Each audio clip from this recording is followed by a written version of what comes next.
আহেরি ও নকল রাঙাকে শায়েস্তা করে পুলিশের হাতে তুলে দিল রাঙা। হ্যাঁ বন্ধুরা, আমরা এমনটাই দেখতে পাবো রাঙামতি তীরন্দাজ ধারাবাহিকের আগামী পর্বগুলোতে। রাঙার জীবনটাকে ধ্বংস করার জন্য জেল থেকে পালিয়ে হোমে গিয়ে নকল রাঙার সঙ্গে দেখা করে আহেরি। নকল রাঙাকে উস্কাতে থাকে রাঙার বিরুদ্ধে আনার জন্যে। এমনকি আহেরি নকল রাঙাকে টাকার লোভ দেখাতে থাকে, অনেকগুলো টাকাও দেয়।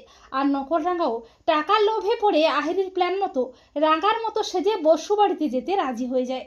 এরপর রাঙাকে সম্বর্ধনা দেওয়ার জন্য আয়োজন করা হয়, আর রাঙাও সম্বর্ধনা নেওয়ার জন্য একা একাই যায়।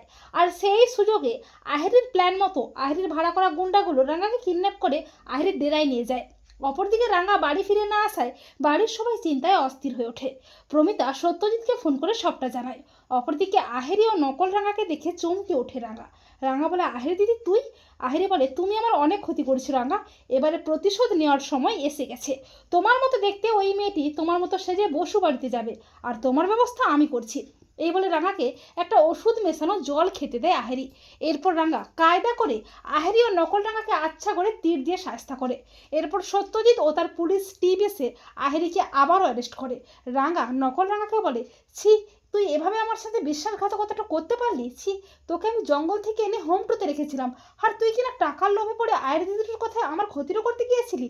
তো বন্ধুরা, তোমরাও এটাই চাও তো যে আহেরি আর নকল রাঙাকে শায়েস্তা করে পুলিশের হাতে যেন তুলে দেয় রাঙা? কমেন্ট করে এক্ষুনি জানিয়ে দাও তোমাদের মতামতটি।